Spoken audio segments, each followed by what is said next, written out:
Hey guys, welcome back to my channel. For those of you that are new here, my name's Danny. For those of you that have been with me for a while, what's up? How are you?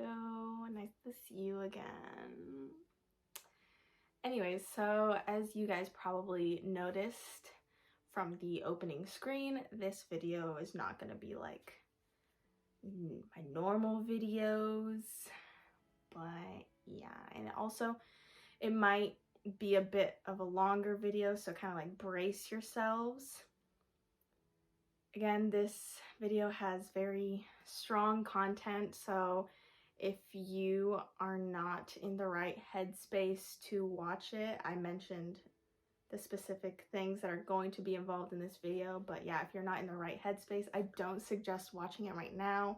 I'm probably leaving the video now. I would really love for you to stay and watch and kind of listen to what I have to say, but I don't want you to end up in a place where I basically harm you mentally, emotionally, or even possibly physically, or even you harm yourself mentally, emotionally, or physically. Maybe when you are in a better place, you can come back and watch it on your own time. It will always be here for you to watch, and I always welcome you to watch it as well. Anyways, so this video is kind of my mental health story. Not the whole thing, because that's a lot, because that's over a span of a few years, but it's going to be the very beginning of it. Anyways, I'm gonna not try to extend this intro out too long, and we're just gonna kind of get right into it. Before I get into the story, a quick little heads up. There are a few other people involved in this story, and for the sake of keeping their identity private, I will be using alternative names instead of theirs. Just a heads up. Anyways, so this is my story of how I found out that I had major depressive disorder and anxiety. So it kind of started out like the very beginning. Started out in late 2018. I kind of wasn't really myself all that much. Things weren't really normal. I used to kind of be a lot more active, and I kind of became more of what I like to say, a bear. I like to lay in bed a lot, not really do much. Like, of course, I still did the normal stuff, like play softball, but I wasn't like, yeah, you know? I think you understand. So, this is kind of difficult. I'm sorry if I end up pausing a lot or looking over. I do have to recollect my thoughts. But, so I kind of didn't really eat a lot in late 2018. Not purposefully though, it kind of just happened. Like, I wasn't like watching what I was eating or like, you know, purposefully not eating at certain meals. I just wasn't eating, and it was normal for me because I ate small amounts anyways on a normal basis. But yeah, so as, you know, months went on, my family would point out how skinny I was looking and that my arms were really thin, and, you know, I just looked thin, not like my bones were extremely showing or anything, but I looked a lot thinner than I normally was because I was, you know, playing sports. I was a little more fit looking, if that makes any sense. But I didn't really think much of it because I'm like, oh, I'm just naturally skinny. Maybe they're just pointing it out more than usual, just how like they point out other things about me, like how long my hair is getting and stuff like that. So I didn't really think much of it. I just kind of moved on from that. It wasn't really until a year later that I realized that it was in fact a partial eating disorder. Like, I had anorexia for a little bit there, and I'll actually include maybe a few pictures of how like skinny my collarbone seemed. Like, you can see my collarbone. It's really not, like, it's a little prominent, but it's not like super prominent. But I'll put in some pictures. I was even filming YouTube videos at the time too, and there's a video that I remember that I just kind of looked really small and frail. But yeah, that was kind of that whole situation. All right, so we are going to fast forward to a random Tuesday in late January. All right, so on this day, I was at school, and the school day kind of proceeded as normal. Everything was fine. Like, it seemed fine for most of the day, and I was like, okay, I guess. For my version of okay. But I'm pretty sure either something happened throughout the day. I don't remember that part very vividly. Either something happened or it just kind of came all of a sudden.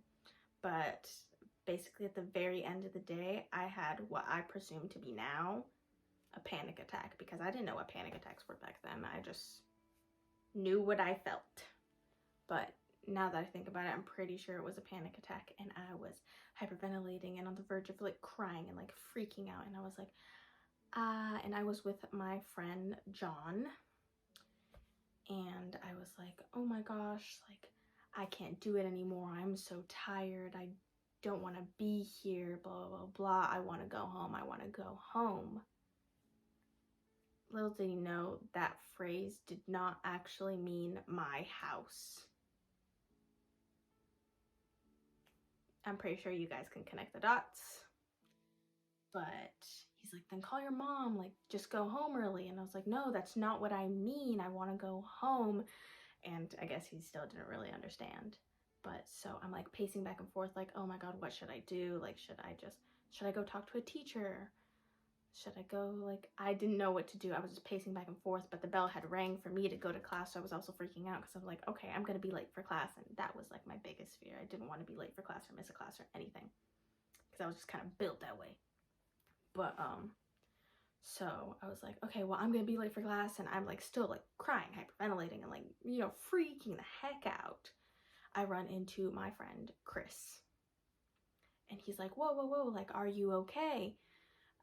I still have John with me, by the way, but I run into my friend Chris, and he's like, are you okay? Like, are you fine? Do you need a breather? And da da da da.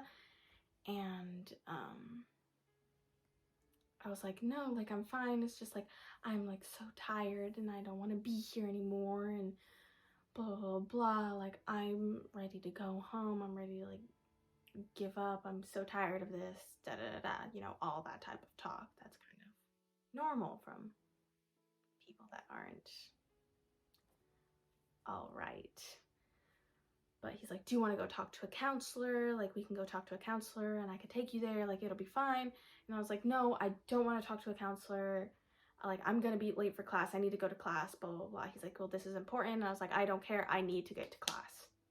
Like, I'm pretty sure something, like, it was one of my AP classes. I needed to get to class. So anyways, I kind of like skipped out on them, left, went straight for class because like I was about to be late. Gone to class, you know, the whole day kind of proceeded as normal. And that was that. But, you know, the day's not over yet. I'm still within the same day. I'm going to explain the quick relevance of Tuesday. So on Tuesdays, my mom and my little sister normally went to dance for about 2 hours in the night. And I'm just going to explain the relevance of kind of this day. Like, I knew my dad wasn't going to be home until later. And yeah, that they were going to be out for a while. So anyways, as I was laying in bed and as they were getting ready to leave, I'm just kind of laying there thinking about what I was going to do next. Obviously not good things. And I was like, okay, well, how am I going to approach this? Because obviously, as based off of what I was saying earlier, I did not want to be here. But I was laying in there contemplating, like, oh, maybe I should, but like, no, at the same time, like, I can't, I'm tired, I don't want to do it anymore, blah, blah, blah. You know, the same thoughts that any person would have. But I was like, oh, I should stay. Like, no, I should go. I should stay. I should go. I should stay. I should go. Eventually, I decided I'm gonna go. And I had this planned out to a T. Obviously, I've had this plan like kind of lingering in the back of my mind from before, because I knew that the screen in my loft window was popped out. So we can see where that's going. So after they were gone for a few minutes, where I knew that it was safe, that no one was there and I was home alone, I went out onto the roof. And from there, I went to the edge of the roof and I looked down, and then I was like, okay. And then I went to kind of the back right against my house and I sat down, and I had my phone with me, but I sat down and I took a Snapchat I took a Snapchat of my view from the roof, you know, kind of saying like, oh, it's like so peaceful out here, da da da, like as if I'm like stargazing like normal people do when they sit on the roof. If normal people sit on their roof to do that, I don't know. But I was like, oh, it's so peaceful out here, da da da. I posted that on my private story, however, my Instagram's private story. And my friend Allie slid up and texted me like, hey, are you okay? How are you doing? I'm assuming she probably thought that like this wasn't normal for me, that was a little bit out of my element to do something like that. So she's like, are you okay? Like, how are you? You fine? I'm like, yeah, I'm good. Like, I'm fine. You know, just not in the best of moods, you know, very vague about it. And so I'm assuming that she texted my friend John. I mean, it's not really assumption. He actually told me later, but he's like, yeah, well, actually, let me back it up a little bit. He called me. And he's like, hey, Allie texted me saying like she was a little concerned about you and to like call you and check up on you and da da da. And, you know, I'm still sitting out on the roof at this time. And I'm just like, yeah, like I'm fine. Like, don't worry about me, I'm good. And he's like, are you sure? Because you kind of had like a moment earlier today. And I was like, yeah, like I'm fine. And then obviously I'm sitting out on the roof, I'm outdoors, you can hear the wind if it blows. He hears it and he's like, where are you? And I'm like, nowhere. And he's like, Danny, where are you? And I'm like, on my roof. And he's like, immediately he went into panic mode. And he's like, get off of there right now, go back inside, da da da. Kind of with a little, he wasn't like angry at me and he wasn't mad. Like, that was kind of just the tone that came out from his voice. And he's like, get down from the roof, you need to get off of there, it's not safe up there. Like, he was more, like, I understand, like, I understood, like, he was more freaked out than angry. Like, he was like, get down from there, you are not safe up there, blah blah blah. And then I started crying and I was like, I can't do it anymore, I'm so tired of this, and da da da, I don't want to be here, I'm like, let me do what I'm gonna do. And he's like, Danny, I'm gonna like get in my car and I'm gonna drive over there right now. And I knew that he was not allowed to drive at that time because he also didn't have his own car, so he would have been like stealing his mother's car. But I was like, no, like, you don't need to worry about it, I will be fine, like, everything's fine. He knew better, like, I would have known better. But he's like, I'm gonna get in my car and da da da. I said, if you leave your house, I'm gonna hang up and blah blah blah, and I'm just gonna do it while you're not in that time span that you're not here. Like, I was not having it. I was a little bit of a meanie. Kind of rude, but, you know, when I was in that headspace, I wasn't, you know, here. So, eventually, he gets in his car, and I do hang up on him. And I get up from my spot, and I start pacing on the edge of the roof, back and forth, back and forth, back and forth. And I'm assuming that I probably didn't want to die in that moment, because if I really, really did, I would have done it already. obviously probably something in the back of my mind was like, no. But I paced back and forth, or I was like waiting for him or something, hoping that someone would save me. I don't really know what was happening then, but I was pacing back and forth, and then I sat back down for a little bit. And then I got up again, paced again, back and forth, thinking about it. Oh, where would I jump if I decide to jump? Am I going to do it there? Am I going to do it there? Do I actually want to die, or do I want to just injure myself really badly? And that was the contemplation in my head, from concrete to grass. Like, do I want to head dive? Do I want to fall back? Like these are the things that were going on in my mind a lot for a little time. He took a little longer than expected, to be quite honest. But that was because stuff happened. But he eventually gets there. And I'm standing there, and he literally kind of like comes running out of his car, and he's like, Danny, like, get down from there, like screaming at me. So then, obviously me being mentally unstable as I was, I yell back at him. And I was like, no, what is the point? Blah, blah, blah, blah. And he's like, people are going to miss you. Why would you do this? Da, da, da, da. It's a little selfish of you. I'm like, I know that it is, but I'm tired, and I'm trying to think about me. And it was just back and forth and back and forth and back and forth. And I was pacing back and forth on the roof as this was happening. And he's like, Danny, wherever you decide to jump, I'm going to be right under you to catch you. I got really angry. So I went to a point in my roof where he wasn't able to get past. It was like in my backyard area. And I was like, I will jump back here if you don't leave, or if you don't stop. And I was like, now thinking about it, I was like, wow, that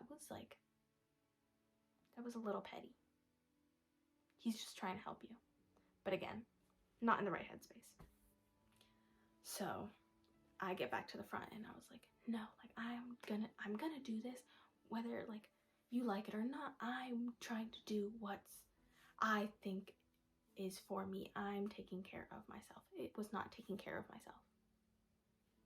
But that's just the words I used. Like, it is what it is. That's what it was.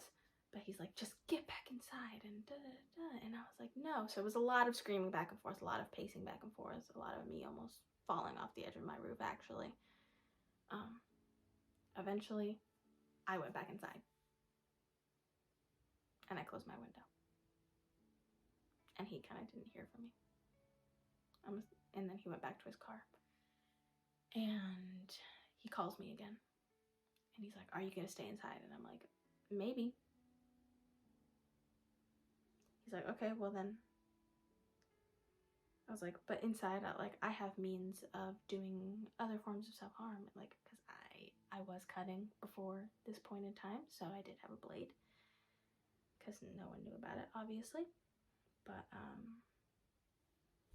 I was like, I can do, and he also knew about it. And he was like, don't you dare, like, I'll break into your house, and I will, like, stop you from doing that, da, da, da. And I was like, no, don't do that. Please don't. Like, that's really dramatic of you. But at the same time, like, no, it wasn't. He was gonna do anything he could to try and keep me from hurting myself. And so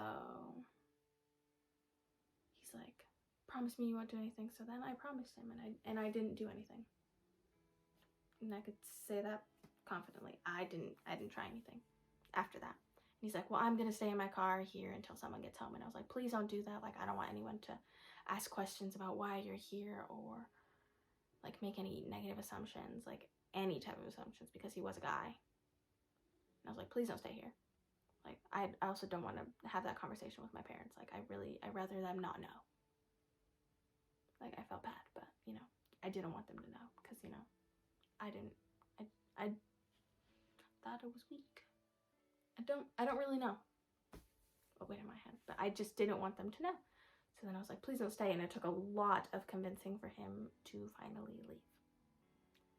And then, eventually he left. Everyone got back. And I was just kind of laying in bed as if nothing ever happened while they were gone. Now we're moving on to the next day, and I had school. And it was like a terrible day, because I was like emotionally exhausted. Like, I wore a hood and oversized hood. Like, let me compose my thoughts. I wore an oversized hoodie and the hood the whole entire day. Did not take the hood off for anything. My hair was a mess, but I didn't care. Did not give a single care in the world. I was done. And obviously, John checked in on me and he's like, how are you? Are you okay? Did you do anything last night? After I left, I said, no, I did not. I'm fine. I'm just tired. And I want the day to be over already. Day proceeds as normal with me being exhausted, obviously. And I get to dance. And dance was important at the time because we were learning a new dance for an event coming up. And then I get called out. And I'm like, why am I going to the counselor's office right now? And I was like, oh, maybe something with my schedule. Who knows? Like, nothing that big.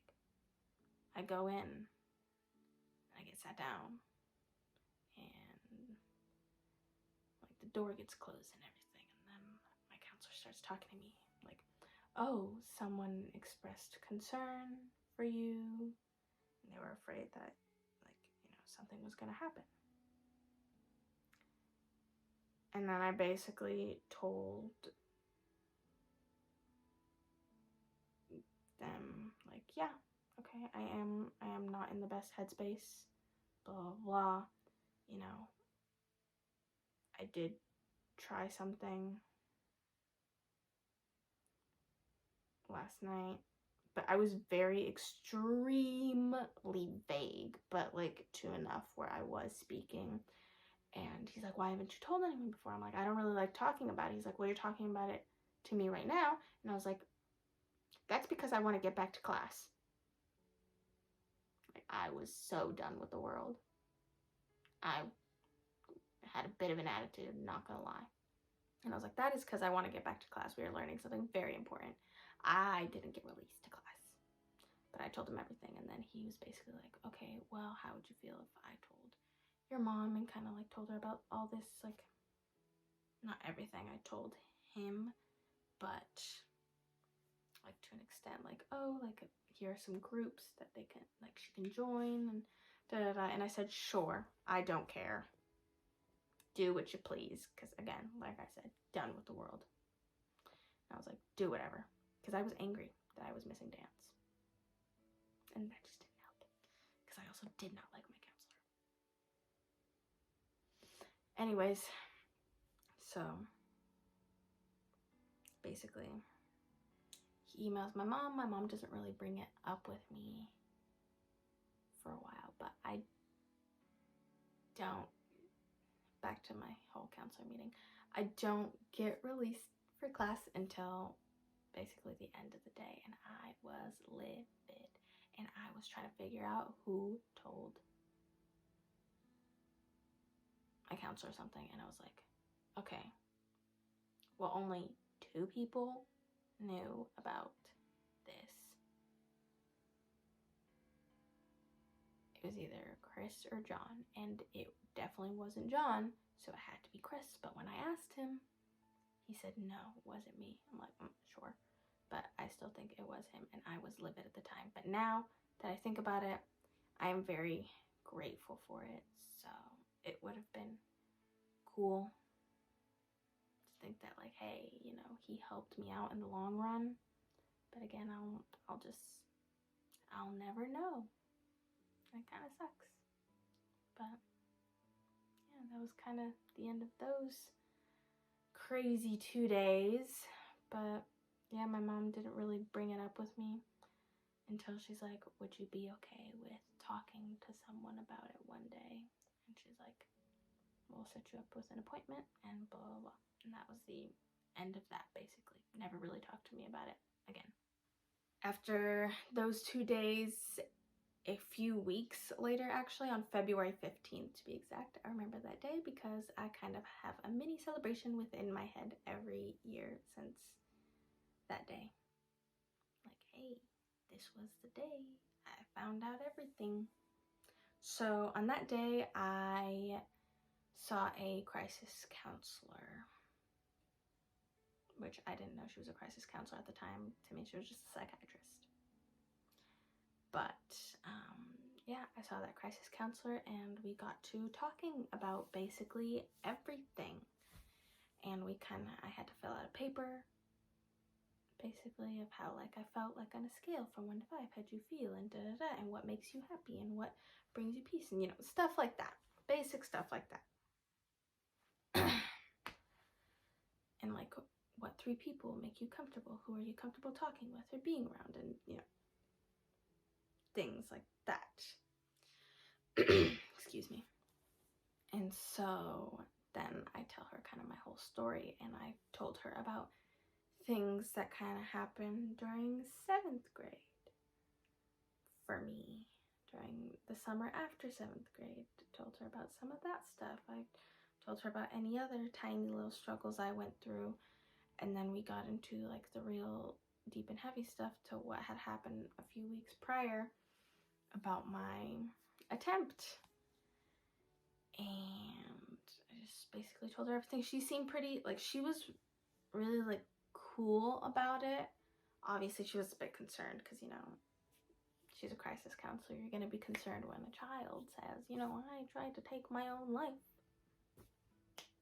And they also got to ask you the questions like, oh, like, have you planned this before? Like, how long have you been planning this? What are your other plans if you were thinking about it? And I was like, oh, well, here are my other plans, but this is why I didn't go through with them. So I went through that whole process, and a lot had happened in that amount of time of me talking to her. And eventually she's like, okay, how do you feel about telling your mom about what had happened?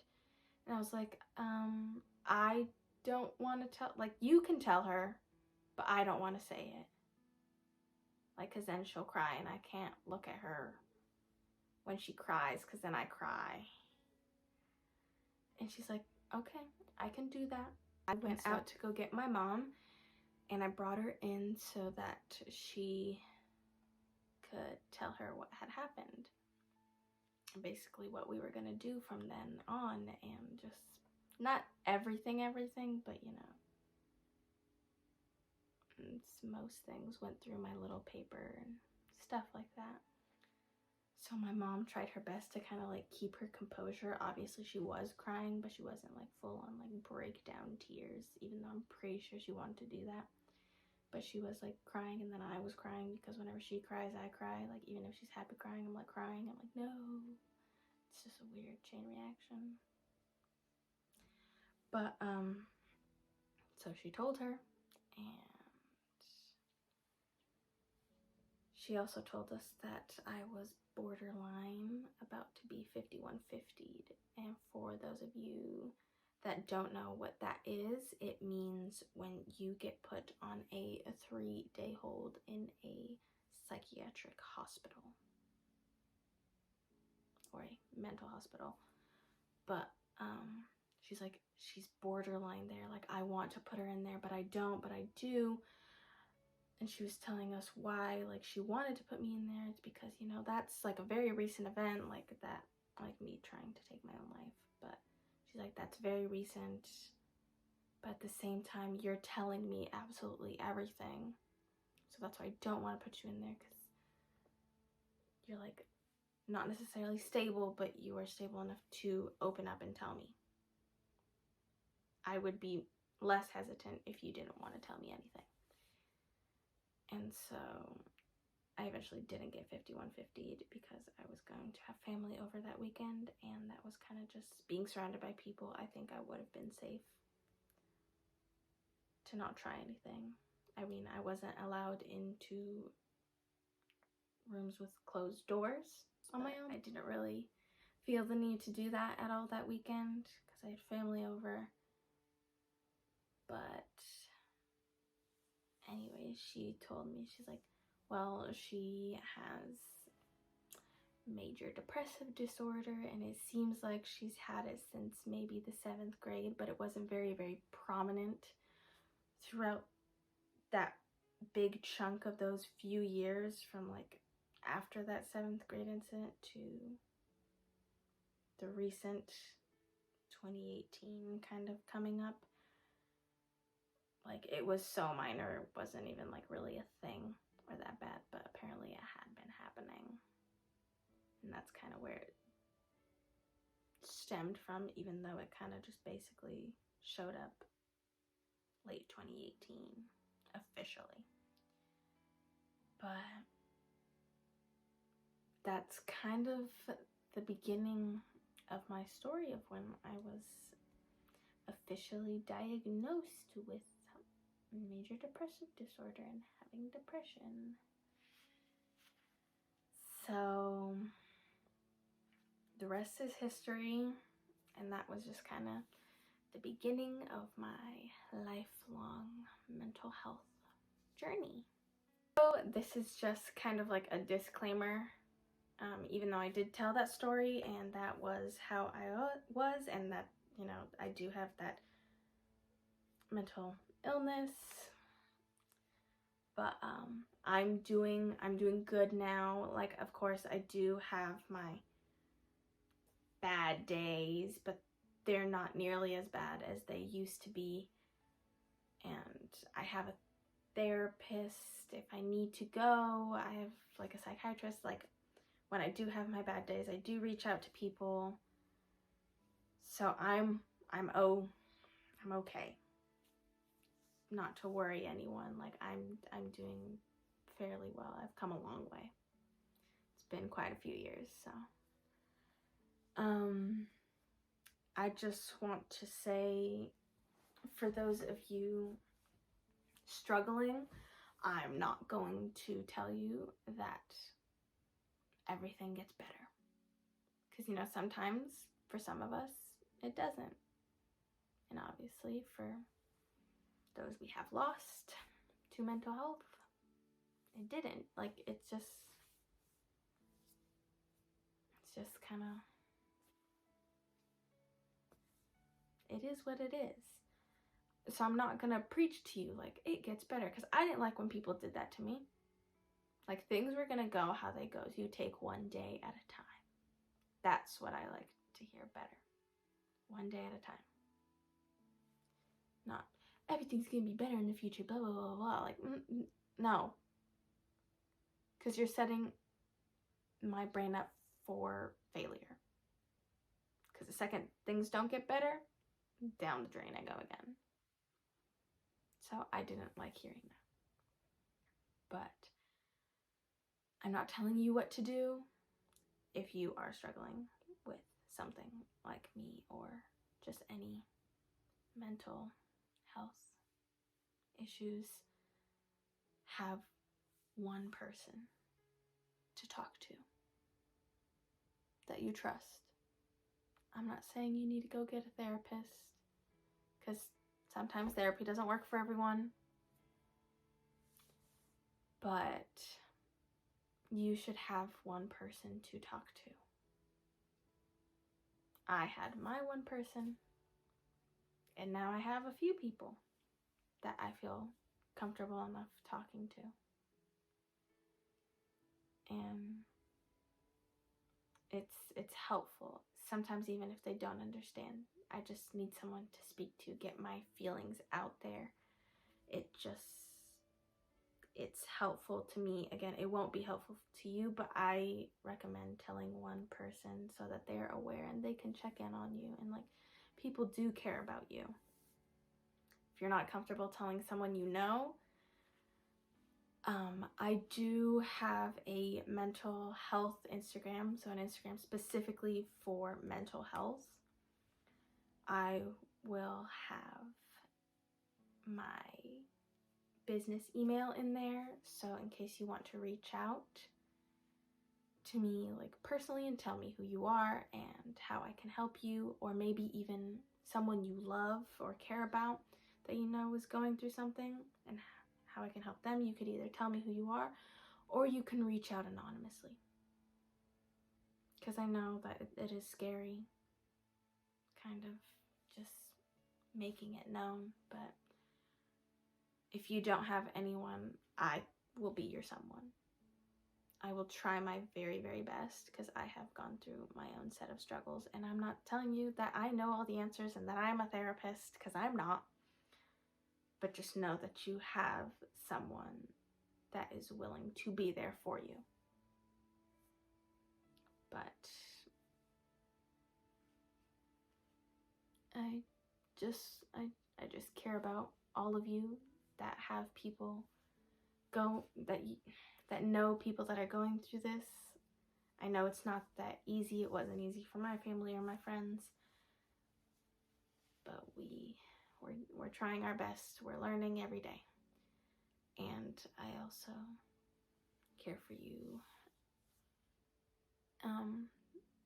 that are struggling with mental health right now, especially in this time. It's kind of difficult, but just know that I will always have your back. Even if I don't know you, I will always have your back.